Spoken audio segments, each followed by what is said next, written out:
All right, in this lesson, we are going to go over the basis of accounting. Now, in accounting, we have two bases. So the way that I like to think about basis is we have two different ways of reporting our books using pretty much the same data that accountants receive. So if you remember in section 1, we said that accountants receive data and then we do something called accounting, processing that data to turn that data into information. Well, the way that we process it, we really have two ways of processing it. And the reason that I don't say that we take that data and we have two ways of processing it is because there may be instances where that data isn't processed right away because of our basis of accounting. So at the end of the day, we've got two bases of accounting, two ways to account for the data that we receive. And we may, under one instance, record it now versus another instance, record it just a little bit later. So that's what we're going to help you understand in this lesson. So let's get started here. So accounting is kept in one of these two ways. We have the cash basis and we have the accrual basis. Now, what is cash and what is accrual? Well, cash basis is when we account for the data based on cash flow. So we follow the cash flow and we book things based on what has happened to cash. Now, this is different from what we would call accrual accounting, because under accrual accounting, accounting is based on intent versus cash. So we're going to go through a whole bunch of examples as we go through the next couple of lessons to help you really understand cash versus accrual. But cash, we follow the cash. Accrual, we follow the intent of what's going on. Now, under cash basis of accounting, we book revenues when cash is received. So if cash is received, even if we didn't or did the work, we would record the revenue. So if we didn't do the work, but we received the cash, we would still record that as revenue because we received the cash. So we follow the cash. Now, this is different from accrual. With accrual, we only book revenues when it's earned rather than when it's paid. So in the instance where we might receive cash up front, that's not considered revenue because we haven't done anything for that cash. Now, when we do something for that, then we would book the revenue when we do something that we're obligated to do based on the performance obligations that we talked about in the last section. So we book revenues when we have earned them, not necessarily when we have been paid them. So we could earn the revenues today, meaning that we provided a good or services to a customer. They might not have paid us yet because they've got 30 days to pay us. And then when they pay us, they pay us. But today, because we provided that service or that good, we'll book the revenues today, even though we won't get the cash for 30 days. So we follow the intent. Well, the intent was we perform the services. Once we perform the services, we book the revenue. This is different from cash basis in that in cash basis, we follow the cash. So if the cash is paid on day one, we consider that revenue, even though we might not provide that service until later on.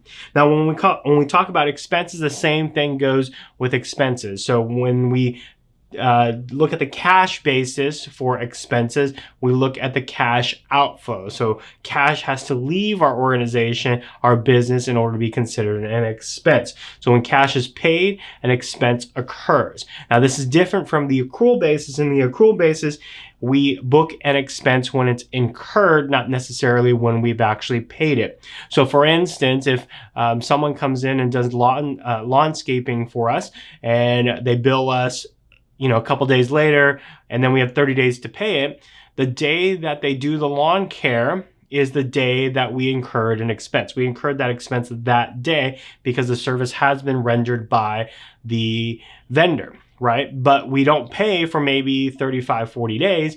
So we don't wait till book the expense when we pay it. We book the expense when it actually was incurred. It was incurred today, but we may not pay for 35 days. So we book expenses under the accrual method when it's been incurred, not necessarily when we paid for it.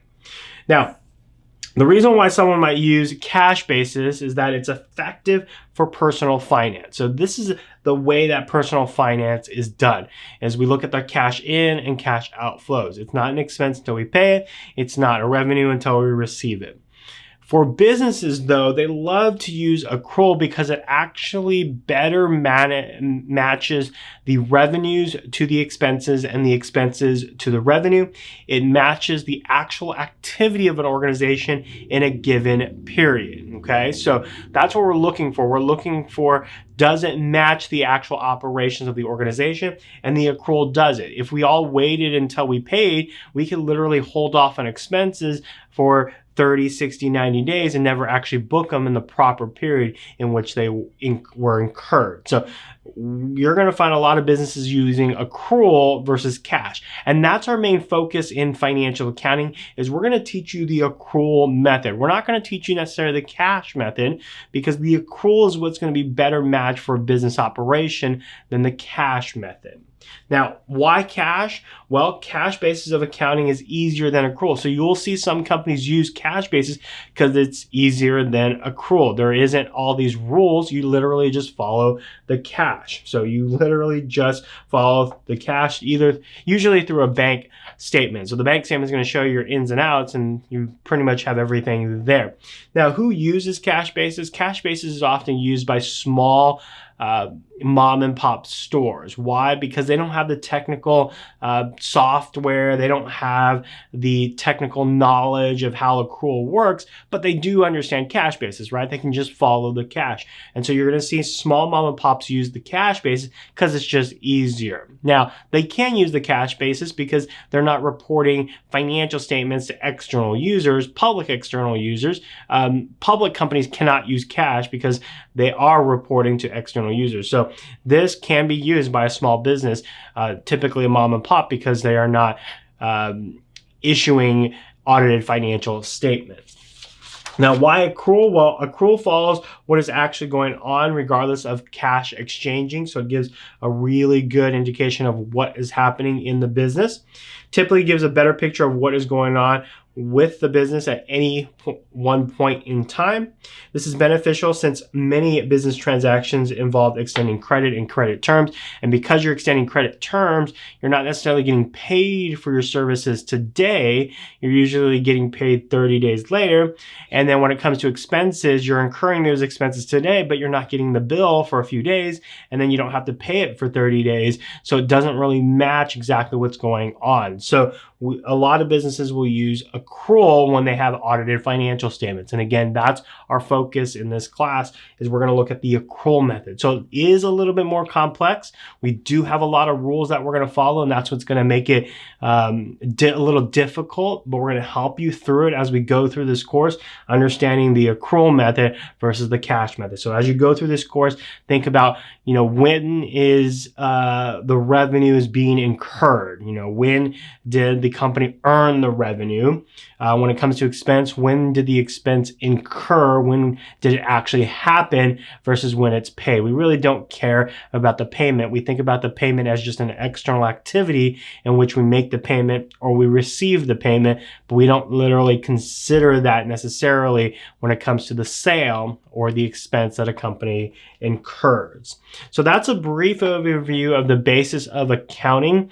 As we go through this course and these lessons, we're going to be focusing on how the rules affect accrual accounting. So when we talk about revenues, we're looking at, were they earned or were they not earned? And if they're not earned, we call that deferred revenues. We received the cash today, but we didn't earn the revenues because we haven't done anything. When we do something, then we'll change that deferred revenue into actual revenue. And when it comes to expenses, we might incur the expense today, but not pay it until later on. So we call that accrued expenses. We're accruing the expenses, but we haven't paid the expenses until later on. So that's what we're going to be focusing on in this course. So I hope you enjoyed this lesson, and we'll see you in the next video. Hey guys, it's Patrick. Before you skip ahead to the next section, just wanted to come on here and tell you to not forget to like this video and maybe share this video with someone that you know that would get a lot out of this lesson. Maybe a classmate that you know. This would be a great way to introduce them to this channel. So share this video with them, maybe your mom or your dad, someone, so that they know that you're really learning accounting topics here on YouTube and you're not just playing cat videos over and over again. Now, if you want to help us grow this channel, what would be great is if you press the subscribe button and maybe even turn on the notification bell if you want to get alerted the next time we upload a video to this channel. And put in the comment section below, what did you eat last night? It would be so weird for people to come and look at the comments, but what did you eat last night? I might throw in a comment after you if you put that in the comment section below. So do that now. What did you eat last night? All right, so enough of the fun stuff. Hope you enjoyed this lesson, and we'll see you in the next video.